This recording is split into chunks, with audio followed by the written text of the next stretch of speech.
ABVP বিজেপির ছাত্র সংগঠন নয়। আমরা তো শুনি যাদবপুরে গেলেই বিপদ। কলকাতার মানুষের ভাবা উচিত কেন বারবার যাদবপুর। মন্তব্য করেছেন বিজেপি রাজ্য সভাপতি শ্রমিক ভট্টাচার্য। আর এরই পাশাপাশি অধীর রঞ্জন চৌধুরী কংগ্রেস নেতা, তিনি কি বলেছেন যাদবপুর নিয়ে শোনাবো পরপর।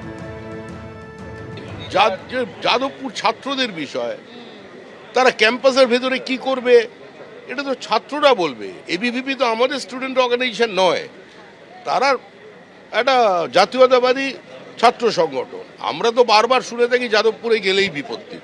মুষ্টিমেয় কিছু ছাত্র আছেন যেখানে বিচ্ছিন্নতাবাদের স্লোগান দেয়, ভারত বিরোধী স্লোগান দেয়, আফজল গুরুর স্লোগান দেয়, তেরা কাতিল জিন্দা হয় এসব স্লোগান দেয়, ভারত তেরি টুকরে হোক এই স্লোগানও শোনা গেছে। অতীতে একজন মন্ত্রীকে ভেতরে আক্রমণও করা হয়েছিল, রাজ্যপালকে ছুটে যেতে হয়েছিল। তো এসব অনেক ক্ষেত্রে এই নিয়ে যা কিছু বলার শিক্ষামন্ত্রী বলবেন, বিষয়টি তিনি দেখছেন।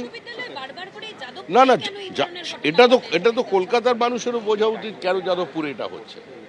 আমাদের শিক্ষামন্ত্রী এবং মুখ্যমন্ত্রী এর উপরে কঠোর নজরদারি রেখেছেন। এই নিয়ে যা বলার তারাই বলবেন এবং যা করার তারা করবেন। কি তদন্ত হবে? তদন্ত হওয়া মানে এটা, যারা বিদ্যার্থী পরিষদের ছাত্র তারা সব মহান, আর যারা বাকি দলের লোক তারা সব অপরাধী, এটা প্রমাণ করার চেষ্টা হবে। যাদবপুরে এমন একটা বিশ্ববিদ্যালয় এখনও যেখানটায় প্রতিবাদ হয়, যেখানে আজও নাকে না হ্যাঁকে হ্যাঁ বলার মতো ছাত্ররা আন্দোলন করে। তো সেইটাকে তো দমন করতে হবে। সেটাকে দমন করতে গেলে সেই ছাত্রগুলোকে অপরাধী বানাতে হবে। সে অপরাধী বানানোর জন্যে তার একটা ভিত্তিভূমি তৈরি করতে হবে। এগুলো তারই ব্যবস্থা।